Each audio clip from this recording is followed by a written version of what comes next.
السلام عليكم ورحمة الله وبركاته، حبايب قلبي دكاترة مهندسين الصف الأول إعدادي، أهلا بيكم يا رب تكونوا بخير، معكم مستر حسام الباقي ومعنا النهاردة مهندسين مع حل تمرين واحد، الدرس الأول في الوحدة الأولى في الترم الثاني القوة والأسس. طبعا ده الجزء الأول اللي هو الدرس الأول، والجزء الثاني الدرس اللي بعديه هندسة. إن شاء الله هندسة ملتزمين مع بعض إن شاء الله بحل كتاب المعاصر من أوله لآخره، وكمان هنحل الملحق هندسة بالتوازي معاه. يعني أول ما نخلص التمارين بتاع الدرس ده هنحل إن شاء الله هندسة تمارين التدريبات بتاعة الوحدة الأولى من كتاب الملحق بتاعه. نخلصه الوحدة الأولى وننزله مراجعة من كتاب المعاصر، ومن المراجعة بتاعتنا كمان هندسة عشان خاطر تكون موفق بإذن الله. وكمان هندسة إن شاء الله هنحله كتاب التقييمات بتاع الوزارة، فتأكد إنك عامل اشتراك في القناة وخلينا نبدأ بدون مقدمات كتير. في السؤال الأول بيقول لك اكتب كل ما مالي باستخدام الأسس. قبل ما نبدأ بس كده تعالى نعرفك حاجة. لو جيت قلت لك مثلا هندسة 2 أس 3، لو جيت سألتك الأساس هو اللي تحت اللي هو الاتنين، والأس هو التلاتة. إيه هو الأساس؟ دي هندسة الأساس اللي هو بيتكرر، الحالة بتتكرر كتير. طب بتتكرر كام مرة؟ بتتكرر على حسب الأس اللي هو هنا 3. فالاتنين تنضرب وليس جمع. تنضرب يعني ضرب في نفسها كام مرة؟ 3 مرات. أدي 2 في الاتنين في الاتنين، 2 في 2 ب4، 2 في 4 ب8. فتقدر تقول لي إن 2 أس 3 بتساوي كام؟ 8. طب يا مستر هو ممكن يجيبها لي 2 في 2 في 2 شبه السؤال ده كده، بيقول لك بتساوي كام؟ تعال نحل أول سؤال ونشوف هندسة السؤال الأول بيقول إيه. بيقول لك هنا 2، نلاحظ هنا نفس الرقم صح، فنكتب إن هو 2. نفتح قوس كده أهوت يفضل. طب ليه؟ عشان لو عندك سالب ولا حاجة. عد معايا متكرر كام مرة؟ 1 2 3 4 5 6 7، يبقى أس 7. طب اللي بعده هنا ده كلهم فيها سوالب، يبقى سالب 7 دي كلها داخل قوس. 1 2 3 تبقى أس 3 بالشكل ده. طب هنا يا مستر الاتنين على التلاتة، ادي 2 على التلاتة، ارفع قوس كده اهوت. 1 2 3 4 5 أس 5. طب هنا 1 على الاتنين، ادي 1 على الاتنين، ارفع قوس كده اهو. 1 2 3 4 أس كام؟ الأربعة. طب هنا يا مستر ده في سالب، ادي السالب 3 اهو. 1 2 3 4 أس الأربعة. طبعا احنا هنعرف كمان شوية لما يكون الأس سالب والأس الأس ده هو عدد زوجي أو فردي وسالب وموجب، بس ده مش موضوعنا دلوقتي، واحدة واحدة. طب السؤال رقم 6 هنا يا مستر ادي سالب اكس، افتح قوس يلا بينا. 1 2 3 4 أس الأربعة. طب هنا يا مستر بقى رقمين، يبقى احنا كده ايه مش هنعرف نحل. لا لا لا، اسم الأرقامين ايه؟ 5 تمام، وتاني والبي. حط ما بينهم علامة ضرب بس. كمل بقى. الخمسة متكررة كام مرة؟ 1 2 بس، يبقى 5 أس 2. البي متكررة كام مرة؟ 1 2 3، يبقى بي أس 3. طب هنا الأرقام يا مستر هي 3 والإيه، وتحط ما بينهم ضرب. يلا بينا. التلاتة متكررة كام مرة؟ 1 2 3 4، يبقى أس الأربعة. الإيه 1 2 3 أس 3 بس كده. في السؤال رقم 9 هنا بقى يا مستر التلاتة على السبعة متكررة كام مرة؟ أدي 3 على السبعة، دي كام متكررة مرتين؟ أس 2، مضروبة في الإس متكررة كام مرة؟ 1 2 3 أس 3. طب هنا في 7 و5 وإيه، يلا 7 مضروبة في ال5 مضروبة في الإيه، شوف كل واحدة منهم متكررة كام مرة. ال7 مثلًا، ال7 أدي 1 2 3 متكررة 3 مرات. ال5 1 بس يبقى تسيبها 5. طب الإيه متكررة 3 مرات، يبقى هي عبارة عن 7 أس 3 مضروبة في 5 مضروبة في إيه أس 3. ممكن تحط ال5 في الأول تحطها في الآخر، كده كده الضرب عملية إبدالية. نرفع دي فوق شوية وخلينا نشوف السؤال اللي بعده. هنا يا مستر معايا واي مضروبة فيه برافو عليك سالب إيه، دي لازم لازم لازم لازم تكون جوا قوس. الواي متكررة كام مرة؟ مرتين. والسالب إيه متكررة كام مرة؟ 3 مرات. طب هنا في عندي واي وفي عندك كمان حرف الA وفي عندك كمان 5. الواي متكررة كام مرة؟ 1 2 3 بس، أدي 3. طب والA 1 2 3 3 برضه، والخمسة 1 2 3 3. ممكن بقى حد شاطر يا مستر يروح جاي لي يا مستر عبارة عن A واي 5 أو 5A واي لكل أس 3. ليه يا مستر؟ لأن هنا هنوزع الأسس، بس طبعا عشان خاطر ما نسبقش الأحداث وهناخدها كمان شوية، فخلينا نكتبها هندسة زي ما هي مشروحة في الجزئية ديت في أول الدرس. طيب السؤال اللي بعد كده بقى بيقول لك اكتب كل من مالي في الصورة الأسية بحيث يكون الأساس عددا إيه أوليا. طيب إيه هي الأعداد الأولية يا مستر؟ هي الاتنين والتلاتة والخمسة والسبعة وال11 13 وأنت ماشي هكذا. طبعًا في كمان 17 وفي 19 و23 طبعًا هندسة في أرقام ياما، بس مثلًا دول المشهورين. فتعالَ نشوف أول واحدة، ال81 ديّة عبارة عن كام في كام؟ ال81 يا مستر عبارة عن التسعة في 9 حلو، ال9 دي عبارة عن كام في كام؟ 3 في 3 وال9 دي يا مستر 3 في 3 قال لأ واحد دلوقتي شاطر يقول لي مش دي التحليل أو التحليل باستخدام شوية العوامل اللي كنا واخدينه في سنة رابعة وفي سنة 5 وسنة 6؟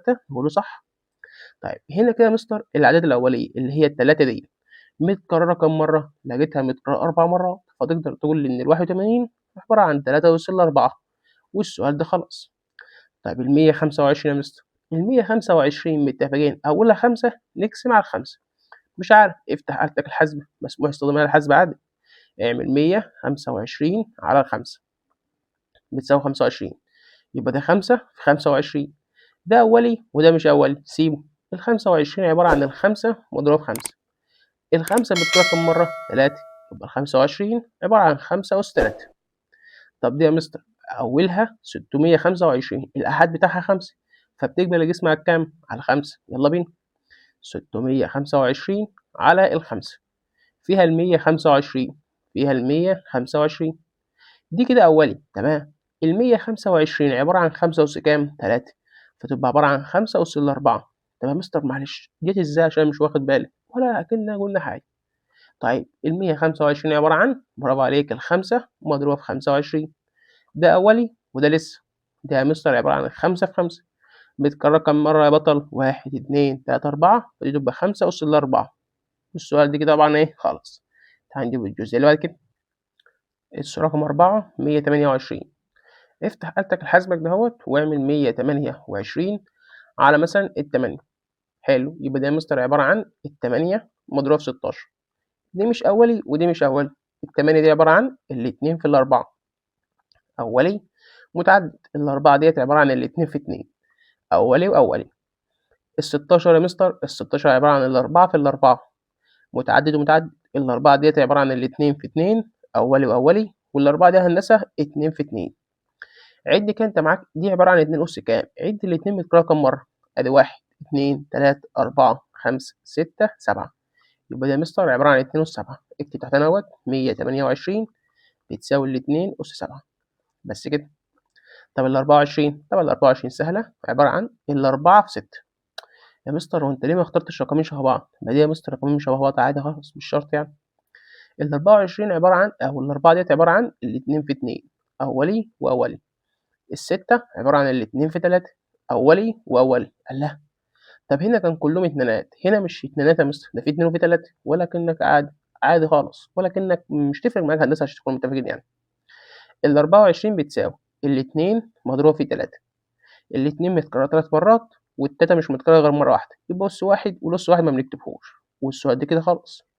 طب شوف السؤال رقم 6 ال72 يا مستر ال72 يا صديقي عبارة عن ال8 مضروبة في 9 ده متعدد وده متعدد ال9 ديّة عبارة عن ال3 مضروبة في 3 ده أولي وده أولي ال8 الاتنين في ال4 2 في 4 ده أولي وده متعدد ال4 ديّة عبارة عن الاتنين في 2 أولي وأولي فنقدر نقول له إن ال72 بتساوي الاتنين في 3 الاتنين متكررة 3 مرات وال3 متكررة مرتين فأصبحت 2 أس 3 مضروبة في 3 أس الاتنين والسؤال ده كده خلص.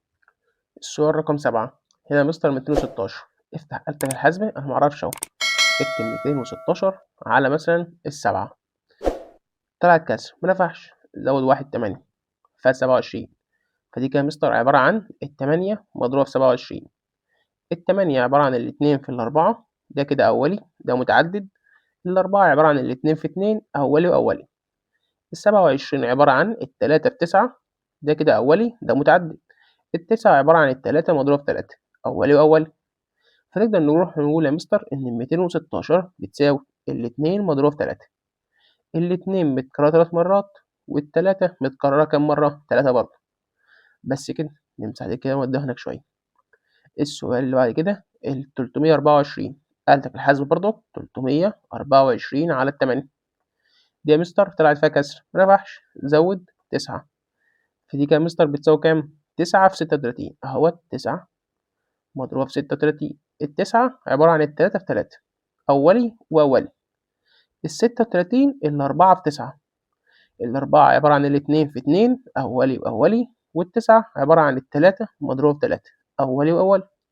طب هنا مستر 324 بتساوي ال3 مضروبة في الاتنين. يا مستر لو أنا حطيت الاتنين الأول أو التلاتة بعديها مش هتفرق، ليه؟ لأن الضرب عملية ابدأ الإيه؟ فنقول التلاتة متكررة كام مرة؟ 1 2 3 4، والاتنين متكررة مرتين هتبقى 62 بس كده. طب السؤال رقم 9. هنا يا مستر في أوله صفر صح؟ فعلى طول ده صفرين، يعني 1 و100 كده مضروب في 92. سهل. ال100 ديت عبارة عن 10 مضروبة في 10. ال10 دي يا مستر الاتنين في 5 أولي وأولي، وال10 التانية 2 في 5 أولي وأولي. أنا خلصت ال100 يتبقى لك كام؟ 98. اعمل 98 على كام؟ على ال6 على ال3. طيب بص خليها على 2 أحسن. فال49 هنقول ده يا مستر الاتنين في 49 و47 49. ده أولي، وال49 عبارة عن ال7 في 7 أولي وأولي. فنروح نقول ال9800 بتساوي عندك كام رقم؟ عندي 2 و5 و7. الاتنين متكررة مرتين وكان واحد يبقوا 3، وال5 متكررة مرتين وال7 متكررة مرتين، فأصبحت 2 أس 3 5 أس 2 7 أس 2. والسؤال ده كده خلاص. في السؤال رقم 3 بيقول لك اوجد كل مما يلي في أبسط صورة. هنا يا مستر أنا ممكن نروح نوزع الأس دهوت على البسط والمقام. فهنا كده يا مستر ممكن نقوله 3 أس 3 على 5 أس 3. أصبحت سؤال عادي خالص. يعني إيه 3 أس 3؟ يعني التلاتة مضروبة في نفسها 3 مرات. 3 في 3 في 3. ويعني إيه 5 أس 3؟ يعني 5 مضروبة في 5 مضروبة في 5. طب نعملها إزاي يا مستر؟ على آلتك الحاسبة. أدي 5 أو 3 في 3 في 3 ب27. في البسط نكتب 27، في المقام نكتب كام؟ 125 اللي إحنا كنا لسه حليناه من شوية. السؤال رقم 2 بقى عايزك تركز معايا فيه، هو والسؤال رقم 3. ليه؟ لأن بيوجع ناس كتير في الامتحانات. هنا يا مستر في إيه؟ أقواس، يعني الأس على السالب وعلى العدد على الاتنين مع بعض. طب هنا يا مستر أس زوجي، لما يكون الأس زوجي ماله يا مستر؟ يأكل أهوت، يأكل السالب. طب لو فردي ما بياكلهوش، لو هو زوجي بياكل بس الزوجي اللي بياكل. طيب هنا يا مستر كده السالب ده بيروح، فتبقى لك 7 أس 4. فدي عبارة عن 7 مضروبة في 7 مضروبة في 7 مضروبة في 7. ال7 في 7 ب49، ودي كمان ب49. بص اعملها هاتك الحاسبة أحسن. أهو اعمل 7 أس بتنكتب فين هندسة هنا اللي هو ديت أس 4 تطلع معاك بكام؟ ب2401. 2401. طب ديت هندسة ده في سالب بره، يعني الأس ده ملهاش علاقة بيه، فالسالب ينزل كده بتبقى عبارة عن سالب واحد بس مضروبة في 5 مضروبة في 5 وأنت ماشي هكذا. طيب إحنا يا مستر عشان إحنا عارفين هنكتب السالب مرة ونعمل كآلتك الحاسبة. 5 أس الكام؟ ال4 تطلع معاك 625. اللي بعديها وتركز معايا دي كده على أسس لأ، فدي 9 على 4 مضروبة في هي 2 أس 2 يعني بكام؟ يعني 2 في 2 اللي هي ب4، و3 أس 2 يعني 3 في 3 اللي هي ب9. 9 مع ال9 4 مع ال4 فتبقى لك غلط، اللي جت صفر غلط، لكن المتبقي كام؟ 1. طب شوف السؤال رقم 5.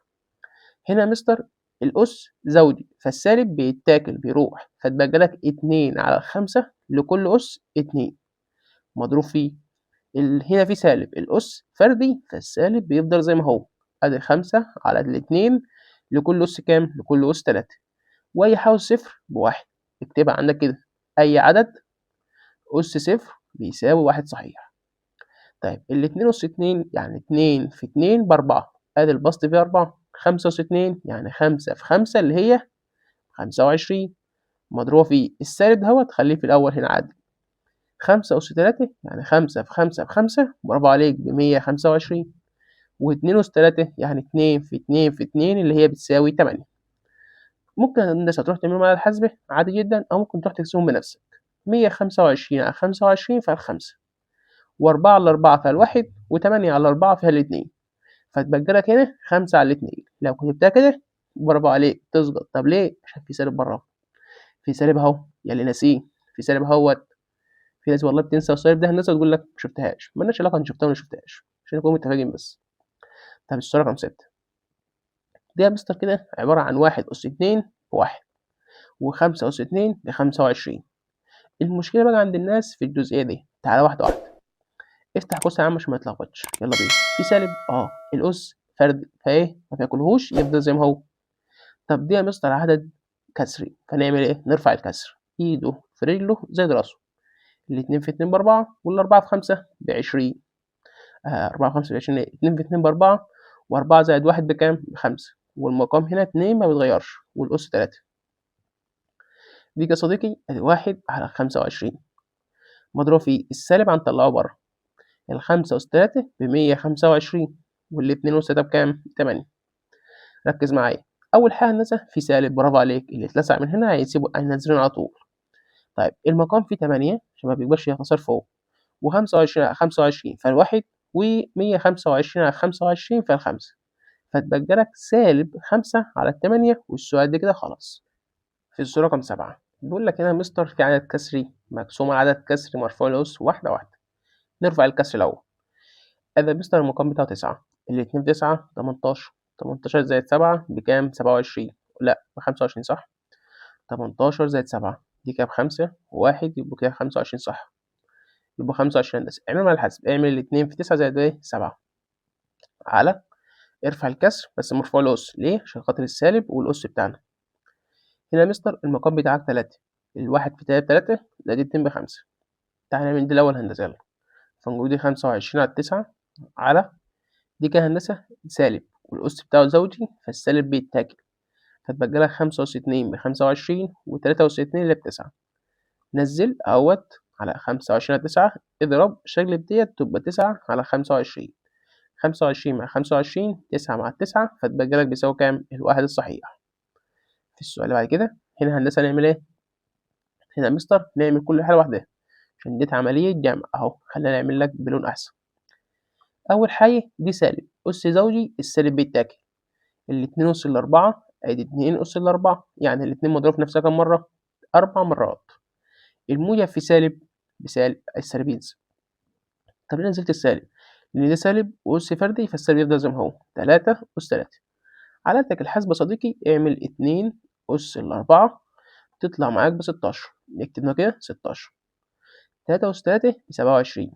على آلتك الحاسبة برضه هندسة اعمل 16 ناقص ال27 تطلع معاك بسالب 11. طب السؤال رقم 99 السؤال رقم 9 ده أس 99 ماشي. ده سالب وال50 ده أس زوجي يبقى عبارة عن سالب 1 ولا ده زوجي هندسة فالسالب بيتاكل فتبقى 1 أس 50 زائد ال99 أس فردي فالسالب بيفضل تبقى دي سالب المية في سالب في سالب 1 أس 99. الواحد أس أي حاجة أهو، 1 أس أي عدد أيا كان بيساوي كام؟ 1 برضه. فنقول هنا يا مستر 1 أس 50 ب1 ناقص 1 أس 99 ب1، 1 ناقص 1 بيساوي كام؟ 0.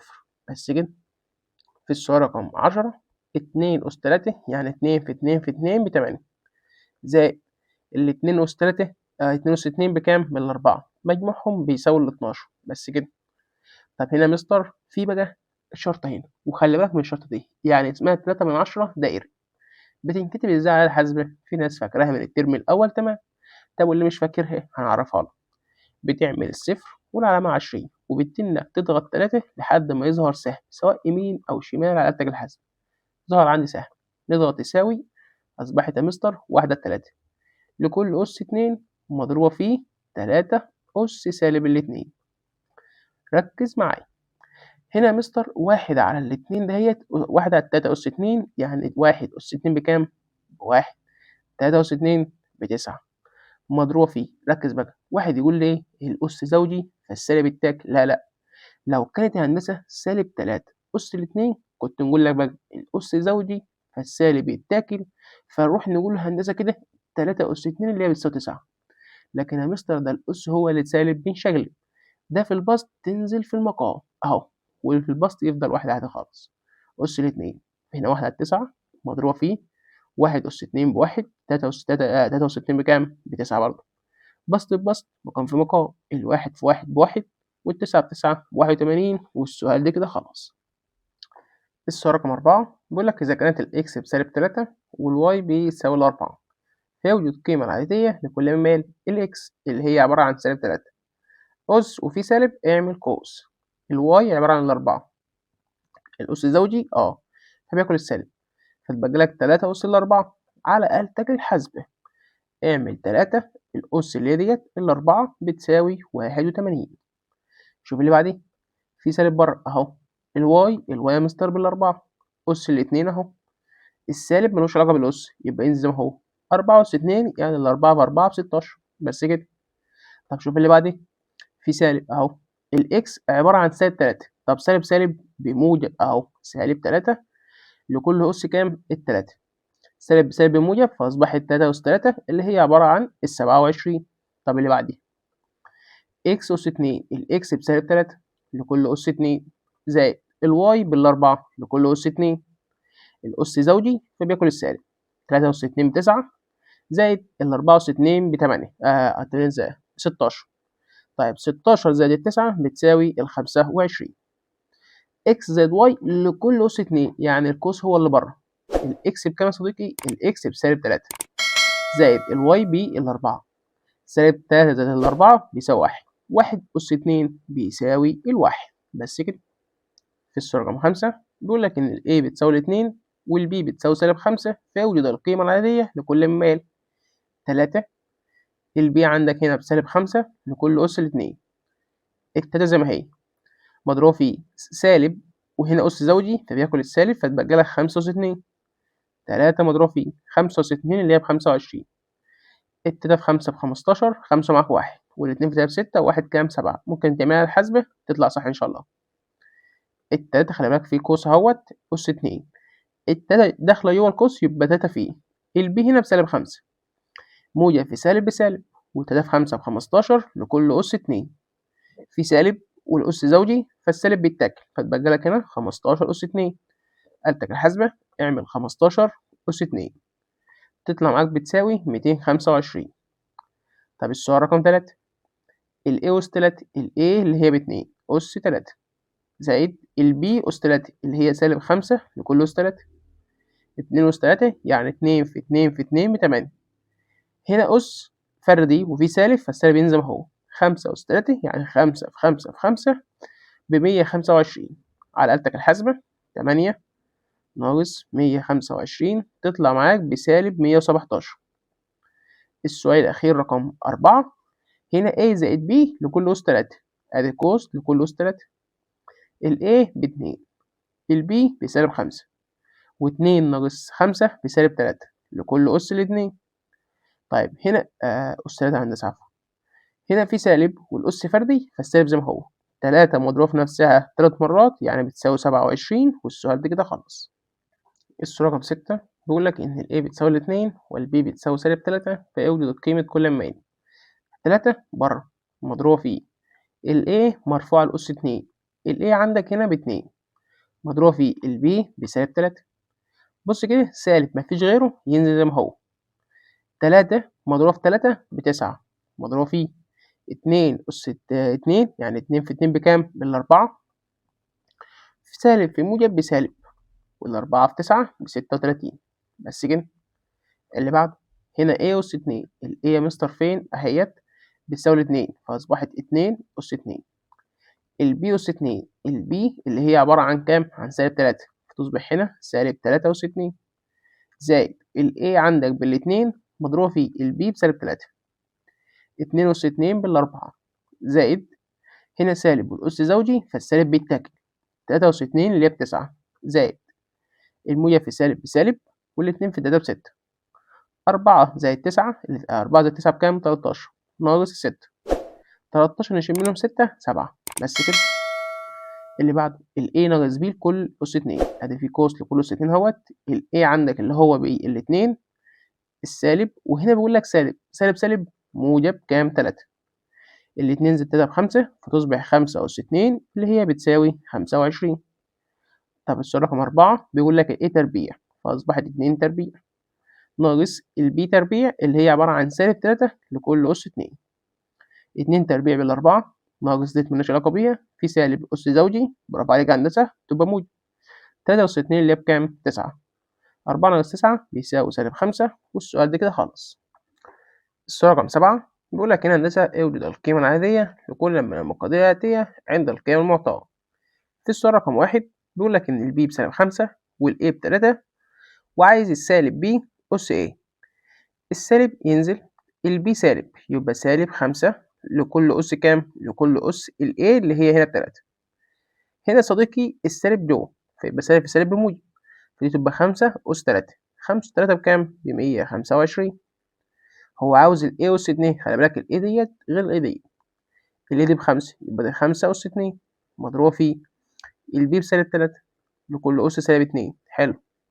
5 أس 2 ب25. اكتبنا كده 25 مضروبة في الأس سالب فتتشكل.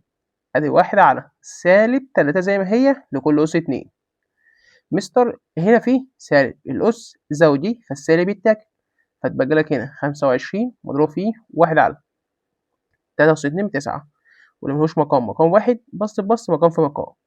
الواحد في 25 ب25 والواحد في 9 ب9. بس كده. في السؤال رقم 3 هو عاوز ال A هنا بكام؟ ب2. افتح قوس. ال B ب3 ناقص ال C ب6 وال C على أس D وال D هنا ب3. بس بقت السؤال عادي. أول هتعمل الأسس. أدي الاتنين زي ما هي، 3 زي ما هي ناقص 3 أو 6 أس 3 بكام؟ آلتك الحاسبة. 6 أس 3 بتساوي 216. 216 اطرح ده هندسة يبقى بكام؟ بسالب 213 مضروب في الاتنين. السالب ينزل، 2 في 3 ب6، الواحد في 2 ب2، 2 في 2 ب4. يبقى الناتج النهائي هو سالب 426. في السؤال رقم 8 بيقول لك إذا كانت ال A ب2 على 3 وال B هي سالب 4 على 3 اوجد القيمة العادية لدول. في قيمة مطلقة يا ريت تنزلها هندسة ما تنساهاش. ال B أول حاجة بكام؟ بسالب 4 على 3 لكل أس 3 على ال A أس 3 بكام؟ A أس 3 اللي هي 2 على 3 لكل أس 3. في سالب وأس فردي فالسالب يفضل زي ما هو. أدي سالب 4 أس 3 4 في 4 في 4 4 في 4 ب16. خلينا نعملها على الحاسبة. 4 أس 3 تقريبا كام؟ 64 صح؟ شاطر شاطر يا مستر الله عليك. 3 أس 3 يعني 3 في 3 في 3 ب27 على هنا 2 أس 3 ب8 و3 أس 3 بكام؟ برضك ب27. نزل اضرب الشكل ما تنساش الايه؟ القيمة المطلقة. نزل الكسر الأول اللي هو سالب 64 على 27 مضروبة فيه 27 على 8. يلا بينا. 27 مع 27 اعمل 64 على 8. ادي 64 على 8 تطلع معاك ب8. تطلع معاك ب8 وفي سالب ما ينساش والقيمة مطلقة. القيمة المطلقة لسالب 8 بكام؟ ب8. فالسؤال رقم 8 إجابته كام يا صديقي؟ 8. في السؤال رقم 9 بيقول لك تبع الإحصاء بقى. بيقول لك بدون إيجاد القيم اوجد قيمة الوسيط للأعداد. يعني الوسيط يا مستر؟ الوسيط محتاج ترتيب فتعال نروح نرتبه. أول حاجة مستر هنا 2 تمام. المفروض يا مستر نرتب من الصغير للكبير ولا الكبير للصغير؟ مش هتفرق لأن احنا عايزين اللي في النص. فتعال مثلا نرتب من الصغير للكبير. حلو. بص يا صديقي تعال نعرف الفرق ما بين 2 و2 أس 1 و2 أس سالب 1. دول كده أسهل حاجة. 2 يا مستر ديت تمام، دي 2 أس 1 هيها 2 اللي مفيش. يعني 2 أس 1 هي كام؟ 2 لأن أي حاجة أس 1 بينزل نفس الرقم. طيب 2 أس 0 عشان في 2 أس 0 أي حاجة أس 0 متفقين بكام؟ بواحد. 2 أس 1 ب2. خلي بالك كده يبقى الأس الموجب هو الكبير أكبر من الإيه؟ الصفر. طب دي يا مستر عبارة عن كام؟ عبارة عن 1 على 2 اللي ملوش مقام بينزل تحت هندسة. طيب مستر مش فاهم ركز معايا. رتبهم لي من الصغير للكبير من حيث الأسس. أصغر حاجة في الأس كام؟ سالب 4 يبقى 2 أس سالب 4. بعديها 2 أس في سالب 3 في سالب 2 دي سالب 3 في سالب 2 مفيش. طب في سالب 1 في 2 أس سالب 1. بعد كده 2 أس 0 في 2 أس 1 مفيش 2 أس 1 في 2 أس 2 مفيش 2 أس 2 بس في 2 أس 3. حلو خالص. واحدة يمين واحدة شمال، شمال ويمين لقيت 2 أس سالب 1. 2 أس سالب 1 اللي هي بتساوي كام؟ 1 على 2. والسؤال ده كده إيه؟ خلاص. في السؤال رقم 10 بيقول لك تمام هندسة. إذا علمت أن عدد القطع مضلع عدد أضلاعه n هو نص n أس 2 ناقص 3 n. توجد عدد الأقطار المضلع الثلاثي. طيب إحنا أول حاجة مستر نروح نعوض عن ال n دي بكام؟ برافو عليك ب6 لأن هنا ال n بيساوي 6 عشان عدد أضلاعه ب6. فنقول 1 على 2 مضروبة في 6 أس ال2 أهيّة ناقص 3 مضروبة في 6 واقفل القوس. نعمل أول حال أسس، أدي 1 على 2، 6 أس 2 اللي هي عبارة عن 6 في 6 اللي هي ب36 ناقص ال3 في 6، 3 في 6 بكام؟ 18، يبقى ده نص، دي 36 ناقص 18 أدي نص. طبعًا 36 ناقص 18 بكام؟ برضك ب18، نص 18 ب9 فيبقى عدد الأبطال هو كام؟ هو ال9. أسئلة التفكير الإبداعي هندسة في السؤال رقم 11 بيقول لك اكتب الأعداد دهيت في المربعات المرسومة لتحصل على أكبر قيمة ممكنة من التعبير. أكبر قيمة ممكنة هندسة اللي تحت لازم يكون أكبر من اللي فوق، يعني لو قلت 2 أس 3 و3 أس 2 عايزك تقول أنهي الكبيرة. تعال نشوف. 2 أس 3 يا مستر هي عبارة عن 2 مضروبة في 2 مضروبة في 2 فهي بتساوي كام؟ 8. طب 3 أس 2 يعني 3 مضروبة في 3 مضروبة في عفوا 3 مضروبة في نفسها مرتين بتساوي 9. فنخلي الكبير تحت. أكبر حاجة هنا ال3 خدناها، في حاجة تانية؟ لأ، اللي بعدها 2 أدي الاتنين أهو، حلو خالص. يتبقى لك 0 و2. حلو، إحنا كده اتفقنا أهوّة هندسة الكبير يبقى تحت. لو إحنا يا مستر خدنا 3 أس 0 و3 أس 2 أنهي الكبيرة؟ برافو عليك 3 أس 0 3 أس 2 الكبيرة، فأدي 3 أس 2 ودي كده كام؟ أس 0. احسبها بقى كده يا هندسة، 3 أس 2 اللي هي ب9 و2 أس 0 اللي هي ب1 و2 في 9 بكام؟ ال1 في 9 بكام؟ 9. فلو أنت عملت رقم تاني أكبر طلع مع أكبر من 9 يا ريت تبقى تعرفه لي. في السؤال رقم 12 بيقول لك إذا كانت ال A وال B عددين صحيحين موجبين لو طلع سالب مرفوض، وال A أس B بتساوي كام؟ 81. طيب اوجد أصغر قيمة ممكنة للمقدار ده هندسي ال A زائد B. أول حاجة يا مستر هنا عبارة عن 81 والاتنين أعداد صحيحة موجبة. هي ال81 هندسة لو تفتكر 81 ديّة يا مستر عبارة عن ال9 مضروبة في 9 فممكن تبقى عبارة عن 9 على 2. حلو، دي كده أول حاجة خلينا نكتبه تحت إيه 9 أس 2. ممكن يا مستر ال81 دي عبارة عن كام تاني؟ 81 نقسموها مثلًا هندسة على كام؟ على ال36 ما نفعتش، على مضاعفات العدد 9 يعني مثلًا يا صديقي 27 عبارة أس 3 فدي يا مستر أس 3. 3 مضروبة في 27، 27 عبارة عن 3 في 9 وال9 عبارة عن 3 في 3 فدي كده يا مستر عبارة عن 3 أس ال4. أنهي من دول أصغر حاجة يا مستر؟ هو عايز مجموعهم. اجمع 9 زائد 2 كده، 9 زائد 2 بيساوي 11 و3 زائد ال4 بتساوي 7. يبقى القيمة الصحيحة هي 3 زائد ال4 يبقى ال A زائد ال B بتساوي 3 زائد ال4 بتساوي 7. طبعًا دي هتبقى إيه؟ مرفوضة. أنا مش هامسحها عشان خاطر تبقى أنت فاهم إحنا ليه اخترنا ديّة وما اخترناش ديّة. وبكده يا صديقي نكون خلصنا مع بعض حل التمارين. انتظرنا في القناة إن شاء الله، هتلاقي فيديو مثبت هندسة في التعليقات وفي وصف الفيديو وكمان ظاهر لك دلوقتي على الشاشة حل أسئلة اختر متعدد هندسة اللي موجودة في صفحة 13 وصفحة 14. وفي طبعًا قائمة تشغيل فيها حل كتاب المعاصر كامل ممكن تبقى تضغط عليها عشان خاطر لو وقف معاك أي حاجة تقدر تراجع لها في أي وقت. وأنت بتبحث تبحث باسم رضا الباهي ونشوفكم على خير في الفيديو الجاي. السلام عليكم.